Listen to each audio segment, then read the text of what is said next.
حضرت موسیٰ علیہ السلام نے اللہ کی بارگاہ میں ایک دفعہ عرض کی، مالک میں تیرا شکریہ کیسے ادا کروں، میں تیری کوئی چھوٹی بظاہر نعمت بھی دیکھتا ہوں تو سوچتا ہوں ساری عمر بھی عبادت کروں تو اس نعمت کا بھی شکر ادا نہیں ہوتا۔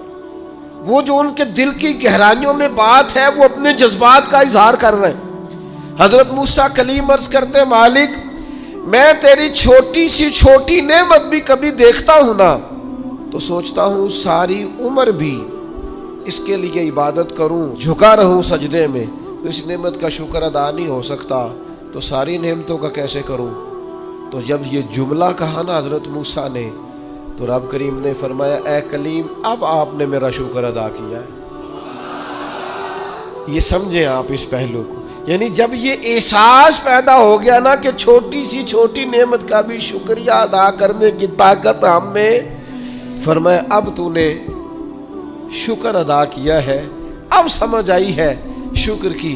او میرے عزیز، جب مزاج شکر والا ہو، طبیعت شکر والی، ہر وقت مالک کا شکر، ہر وقت مالک کا شکر، ہر وقت مالک کا، یہ مزاج کا بھی پیدا۔ حضرت داؤد علیہ السلام نے اللہ کی بارگاہ میں عرض کی، مالک مجھے بتا تو صحیح، ایک نعمت کا شکر ادا کر کے میں اسے دیکھتا ہوں تو ساتھ ہی مجھے دوسری نظر آ جاتی ہے، اس کا شکر ادا کرتا ہوں تو تیسری نظر آ جاتی ہے، تیسری کا شکر ادا کرتا ہوں تو چوتھی، تو مالک نعمتیں اتنی زیادہ ہیں، آخر میں شکر کیسے ادا کروں؟ تو رب کریم نے فرمایا، اے داؤد آپ تو اپنے رب کی معرفت پانے لگ گئے ہیں، کو تو معرفت ہونے لگ گئی ہے، معرفت الہی پا گئے آپ نعمتیں گنے، زندگی میں گنو، آنکھ کی نعمت گنو، کان کی نعمت گنو، سمجھ کی نعمت گنو، آپ چلنے کی، چھونے کی، پکڑنے کی، سمجھنے کی نعمت شمار کرو، گنو، اللہ نے ماں باپ دیے، بہن بھائی دیے، اچھے استاد دیے، مشائخ دیے، گنو۔ اس کریم رب نے کرم کیا اور اپنے لاڈلے نبی کی امت بنایا، گنو، شمار کرو، اس نے کرم کیا، اور ایک وقت ایسا بھی آیا کہ اس نے بیت اللہ کے سامنے لا کھڑا کیا، ایک وقت ایسا بھی آیا کہ گنبد خضرا کے سامنے کھڑے ہو کے درود و سلام بھی پڑھا۔ کرو شمار وہ نعمتیں، کہاں کہاں کس کس مقام پر، اور خود ہی اللہ کا قرآن بولا، تم اگر نعمتیں گننا چاہو تو گن سکتے نہیں۔ کوئی بھی نیک عمل کریں تو اپنی نیت کو درست کریں، حسن نیت کو اپنائیں۔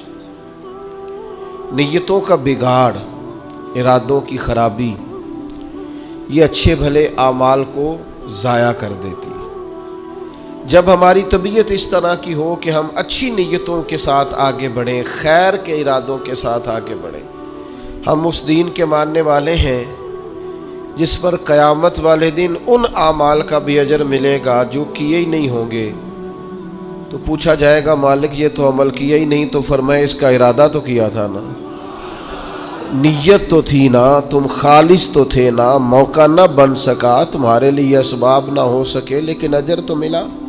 اور امام غزالی فرماتے ہیں، کچھ اعمال لے کر فرشتے اللہ کے حضور حاضر ہوں گے، رب کریم فرمائے گا واپس لے جاؤ ان اعمال، میرے لیے نہیں کیے، یہ تو کسی اور کو دکھانے کے لیے کیے۔ حسن نیت، اچھا ارادہ، پروگرام اس طرح کا جس میں اللہ کی رضا شامل ہو۔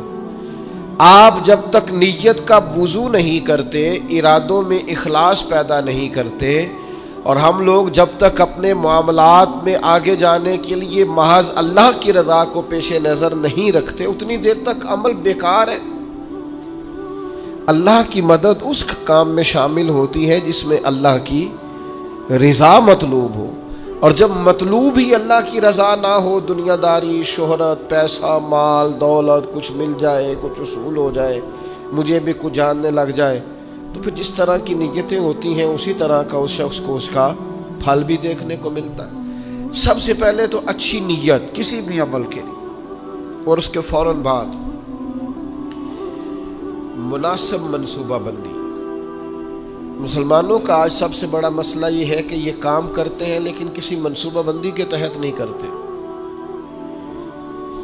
ہم اپنے کاموں کو مرتب نہیں کرتے، نظم و نسق کا حصہ نہیں بناتے، ہمارے کام بے ترتیب ہوتے ہیں، الجھے ہوئے ہوتے ہیں۔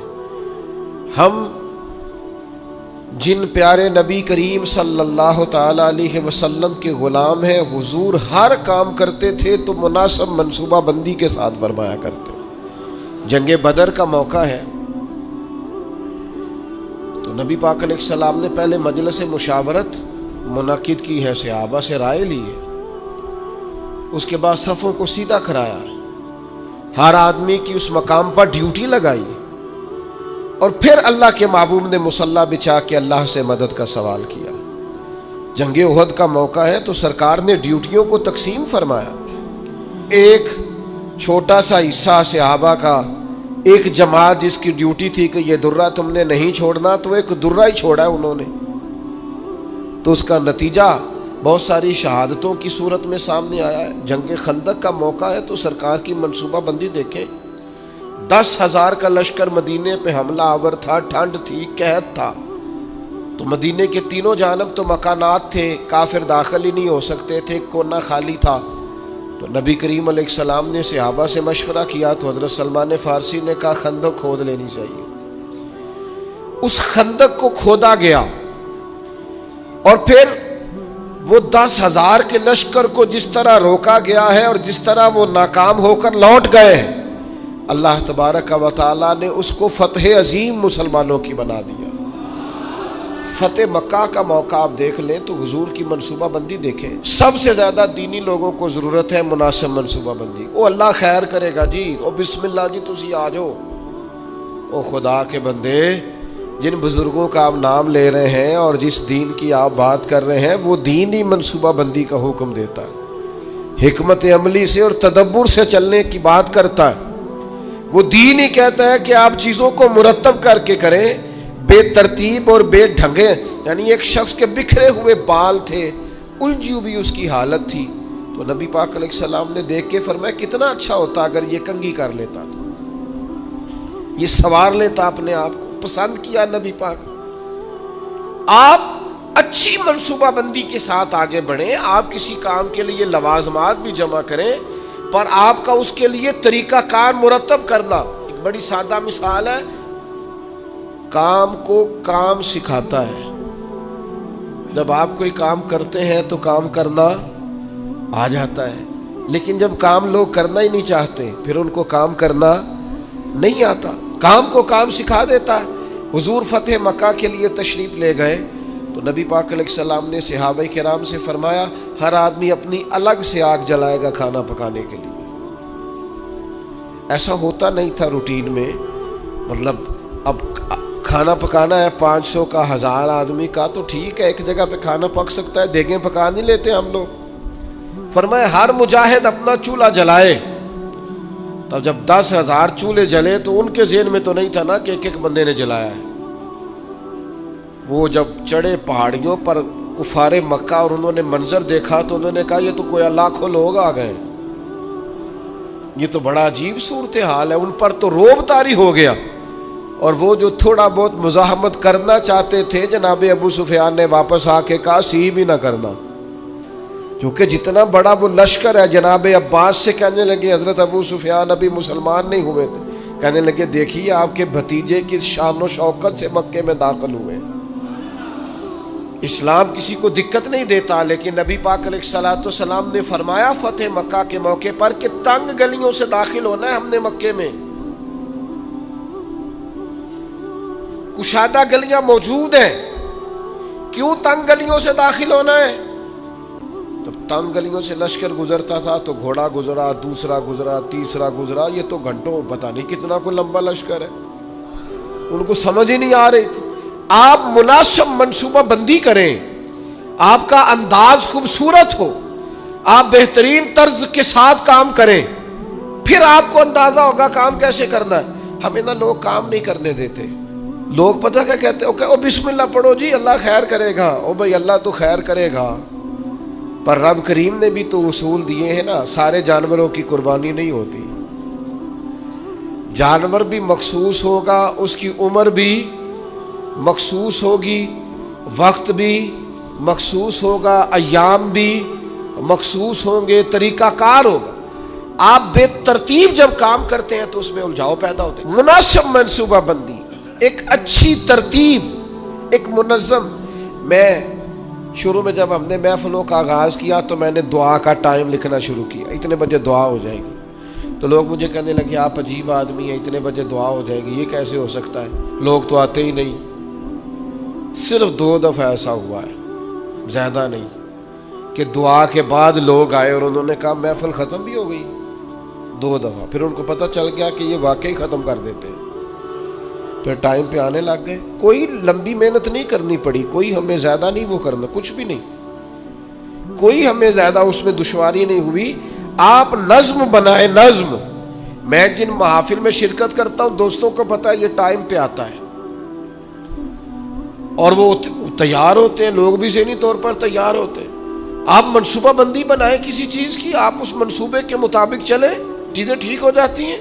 لیکن ہمارے ہاں نظم ہی نہیں ہے، منصوبہ بندی نہیں، کسی کام کو کرنے کا کوئی طریقہ نہیں ہم وضع کرتے، ہماری ترتیب نہیں ہے. جب تک آپ مرتب نہیں ہیں. یہ ہمارے حکیم الامت مفتی احمد یار خان صاحب نعیمی، مفتی صاحب رحمۃ اللہ علیہ نے قرآن مجید کے ایک پارے کی ایک تفسیر ایک جلد میں لکھی ہے، ایک پارہ اور ایک جلد پڑھایا ہے، پڑھا ہے، مشکات کی شرح کی. کسی نے ان سے کہا اتنا کچھ لکھا ہے آپ نے، پڑھا نہیں جا سکتا؟ تو فرمانے لگے صرف ایک کام کیا ہے، میں نے اپنے ٹائم کو مرتب کیا. مفتی صاحب 1 بجے جمعے کی تقریر شروع کرتے تھے اور جب وہ الحمدللہ سپیکر میں کہتے تھے لوگ اپنی گھڑیاں ٹھیک کرتے تھے کہ 1 پورا بج گیا ہے. ہم کوئی ترتیب ہی نہیں، وقت کا ضیاع ہے. 2-4 چیزیں ایسی ہیں جن پر بالکل فوکس ہے لوگوں کا، وقت کو ضائع کریں، کوئی ترتیب نہیں. تو مناسب منصوبہ بندی. تیسری بات اچھی نیت، مناسب منصوبہ بندی، اور تیسری بات سچی لگن. جب تک آپ میں لگن نہیں ہوتی، آپ تھوڑی دیر کام کر کے اکتا جاتے ہیں، مسلسل نہیں کر پاتے. یہ طلب جب پیدا ہوتی ہے، یہ لگن جب پیدا ہوتی ہے، پھر کام ہوتا ہے. آپ کے اندر لگن ہی نہیں ہے تو کام کیسے ہوگا؟ وہ تڑپ ہی نہیں ہے، کچھ کرنا ہی نہیں چاہتے، مزاج ہی نہیں ہے، کیسے کام ہوگا؟ کام ہو جاتا ہے، صرف اس کے لیے آپ مسلسل محنت کریں. مسلسل پتھر پہ پانی پڑے متصل تو بے شبہ گھس جائے پتھر کی سیل. پانی کا ایک قطرہ کبھی بھی سیمنٹ میں سوراخ نہیں کر سکتا، لیکن اگر مسلسل گرتا رہے نا تو وہ سیمنٹ میں بھی سوراخ کر دیتا ہے. پلستر والی پکی جگہ ٹائلوں والی میں بھی وہ گھس جاتا ہے. کیوں؟ کہ مسلسل ہے نا، استقامت ہے نا، لگن ہے نا. لگن سے کام کریں. وہ بہت سارے دوست آ کے مجھ سے کہتے ہیں میں بڑے ہی کام کیتے نے کوئی کامیاب نہیں ہویا. میں کہا بڑے چھڑ دے تو ایک ہی کار، انہوں 4 دن چاج نال کار ٹھیک ہو جائے گا. تو بڑے کرنے کے چکر میں کوئی بھی نہیں ہوتا. ایک کریں، لگن سے کریں، محنت سے کریں، جد و جہد سے کریں، اپنی ساری صلاحیتیں لگا دیں. آپ اس کے اندر پورے طور پر لگ جائیں، آپ مضبوط ہو جائیں گے، آپ کے اندر توانائی آ جائے گی. تو ایک تو اچھی نیت، مناسب منصوبہ بندی، اور پھر اس کے بعد لگن، اور پھر چوتھی بات کہ آپ اس کام کو جب آپ نے کر لیا، وہ پایا تکمیل تک پہنچ گیا، اب آپ نے کہنا ہے میں نے نہیں کیا، یہ میرے رب کریم نے کیا. اب آپ کی طبیعت کا شکر، آپ کے مزاج کا ٹھہراؤ، اب آپ کے اندر کی عاجزی. یعنی نبی پاک علیہ السلام 10,000 کا لشکر لے کر مدینہ طیبہ میں داخل تو ہو گئے، لیکن حال یہ ہے کہ سرکار نے کالا امامہ باندھا ہوا ہے، اونٹنی پر سوار ہے، اور حضور نے یوں گردن جھکائی ہوئی ہے کہ کئی دفعہ اونٹنی کی گردن سے بھی سرکار کی گردن نیچے دکھائی دیتی ہے بظاہر. کیوں؟ کہ سرکار نے اپنا سارا اپنے رب کی بارگاہ میں جھکا دیا کہ جو کچھ ہے مالک کا ہے. نیت بھی آپ کی ٹھیک تھی، منصوبہ بندی بھی آپ نے کی، اور پھر اس پر لگن بھی آپ کی تھی، پر جو نتیجہ نکلے گا اس میں آپ شکر اللہ کا ادا کریں گے. اور جب تک آپ اللہ کا شکر ادا نہیں کریں گے اتنی دیر تک محسوس نہیں ہوگا کہ آپ کی توجہ اللہ کی جانب ہے. قرآن مجید نے کہا لَئِن شَكَرْتُمْ لَأَزِيدَنَّكُمْ، اگر کرو گے نہ شکر تو میں نعمتوں میں اضافہ کر دوں گا. وَلَئِن كَفَرْتُمْ إِنَّ عَذَابِي لَشَدِيدٌ، اور اگر کفران نعمت کرو گے تو پھر میرا عذاب بھی بڑا سخت ہے. شکر کا مزاج ہو. حضور علیہ السلام نے فرمایا قیامت والے دن کہا جائے گا وہ حمد کرنے والے کہاں ہیں؟ تو کہا 70,000 بندہ کھڑا ہوگا تو رب فرمائے گا ان سے حساب نہیں لینا، انہیں بغیر حساب کتاب جنت میں بھیجنا ہے. مالک یہ حمد کرنے والے کون ہیں؟ فرمایا یہ وہ ہیں جو ہر حال میں اپنے رب کا شکر ہی ادا کرتے. طبیعت پھر شکر والی ہو، مزاج اپنے رب کے حضور جھکنے والا ہو، یعنی نعمت ملنے پر یہ خیال نہ ہو کہ جناب یہ میری محنت کا نتیجہ ہے، آخر میں انسان کہے یہ میرے رب نے فضل کیا ہے اور مجھے عطا فرمایا ہے. حضرت نعمان بن بشیر رضی اللہ تعالیٰ عنہ بیان کرتے ہیں کہ نبی پاک علیہ السلام نے فرمایا نعمت کا اظہار کرنا شکر ہے اور نعمت کو بیان نہ کرنا یہ ناشکری ہے. آج آپ دیکھ لیں غریب تو بتاتا ہے میں غریب ہوں، کبھی امیر نے بھی بتایا میرے پاس کتنے پیسے ہیں. حالات خراب ہونے پر تو لوگ اظہار کرتے ہیں، صحیح ہونے پر بھی کرتے ہیں. ہماری طبیعت کا تقاضا ہی نہیں ہے، بیان نعمت ہے ہی نہیں، بلکہ قرآن مجید نے یہ شکوہ کیا ہے کہ جب انسان کو تکلیف پہنچتی ہے تو رب کو یاد کرتا ہے اور جب آسانی ہو جاتی ہے تو سب سے پہلے مالک کو بھولتا ہے. اللہ کی بارگاہ کا شکر، او گن تو صحیح یار کبھی نعمتیں خدا کی کتنی زیادہ، ہر وقت تیری طبیعت جھکی رہے گی اپنے مالک کی بارگاہ. اور پھر یہ جو شکریہ ہے نا یہ فطرت ہے، فطرت. جب آپ شکر گزار ہوتے ہیں تو اس کا مطلب ہے آپ فطرتاً ایک خوبصورت انسان ہے. آپ نے کبھی جانور دیکھا ہے وہ بھی شکر ادا کرتا ہے؟ کاٹنے والا جانور بھی ہو تو وہ اپنے مالک کو نہیں کاٹتا. کیوں؟ کہ وہ کہتا ہے یہ مجھے چارہ کھلاتا ہے، یہ مجھے پانی پلاتا ہے، یہ دھوپ چھاؤں میں میرا خیال رکھتا ہے. یعنی آپ کا پالتو جانور کاٹنے والا بھی ہو اور آپ اس کا زخم بھی صاف کر رہے ہو تو وہ آپ کو کاٹتا، یعنی جانور بھی کہتا ہے کہ یہ میرا محسن ہے اور وہ محسن کا شکریہ ادا کرتا ہے. شکریہ ادا کرنا تو فطرت ہے. نبی پاک علیہ السلام نے فرمایا جس نے لوگوں کا شکریہ ادا نہیں کیا اس نے اللہ کا بھی کوئی نہیں کرنا. مزاج تشکر والا رکھنا، یعنی قرآن مجید نے کہا رب فرماتا ہے میرا بھی شکر ادا کرو اور اپنے والدین کا بھی شکریہ ادا کرو. جو دعا سکھائی ہے وہ دعا بھی شکریہ والی ہے. وَقُلْ رَبِّ ارْحَمْهُمَا کَمَا رَبَّيَانِي صَغِيرًا، یا اللہ ان دونوں پہ رحم فرما، جب میں چھوٹا تھا تو انہوں نے میری پرورش کی تھی. یعنی یہ دعا بھی شکر کے طور پر ہے کہ مالک انہوں نے مہربانی بڑی کی ہے. شکر فطرت ہے. اگر آپ شکر گزار نہیں ہیں، مزاج آپ کا شکریہ والا نہیں ہے، یہاں نا بڑا مشکل آگے ہو گیا ہے لوگوں کے لیے. تشکر نہیں طبیعتوں، وفاداری نہیں، مزاج نہیں. میرے بھائی شکر کی طبیعت، شکر کا مزاج، آپ مزاج شکر والا پیدا کریں، طبیعت شکر والی. میں نے زندگی میں صرف ایک ہی چیز محسوس کی ہے کہ یار جتنی نعمتیں ہم ان کا شکر ادا کرنے کی طاقت ہی نہیں رکھتے. مزید کا سوال تو تب کرے نا کس منہ سے مزید مانگے، جو ہے ان کا شکر ہی نہیں ادا ہو پا رہا، شکریہ ہی نہیں ادا کر پاتے.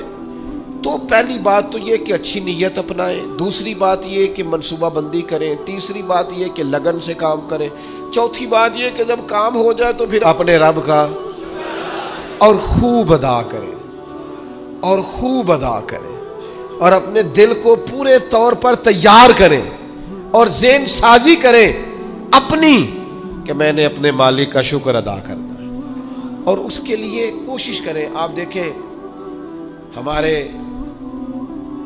نبی کریم صلی اللہ تعالیٰ علیہ وآلہ وسلم کا طریقہ مبارکہ حضرت عائشہ صدیقہ فرماتی ہیں، ترمذی میں حدیث ہے، فرماتی ہیں کچھ دیر سرکار میرے بستر میں آرام فرما ہوئے، پھر حضور نے نماز کی نیت باندھ لی تو قیام میں بھی سرکار نے آنسو بہائے، رکوع میں بھی آنسو بہائے، سجدوں میں بھی آنسو بہائے. تکمیل نماز پر میں نے عرض کی یا رسول اللہ، اللہ آپ کے صدقے اگلے پچھلوں کو معاف کرے، اتنا زیادہ آنسو بہانا. تو فرمایا افلا اکون عبدا شکورا، میں رب کا شکر گزار بندہ نہ بنوں. یہ شکر کے آنسو ہیں جو رکوع میں بھی ہیں، جو سجدے میں بھی ہیں، جو قیام میں بھی. تو میرے بھائی کبھی شکر کے آنسو بھی بہا، کبھی شکر کا رکوع بھی کر، کبھی شکر کا سجدہ بھی کر، کبھی شکر کا قیام بھی کر، کبھی شکر کے نفل بھی پڑھ. اس لیے کہ اللہ تبارک و تعالیٰ نے خاص رحمت کی ہے. ہمارے ہاں بے چینیاں اس لیے بڑھتی ہیں کہ جو نعمتیں ہوتی ہیں ان کی قدر نہیں ہوتی، جو نہیں ہوتی ان کی طلب ہوتی. تو اسلام کے اندر لا متناہی اجر ہے، لا متناہی، لیکن شرط یہ ہے کہ حسن نیت ہو، مقصد کی لگن ہو، زبردست منصوبہ بندی ہو، پھر اپنے رب کے حضور جھکنے کا مزاج.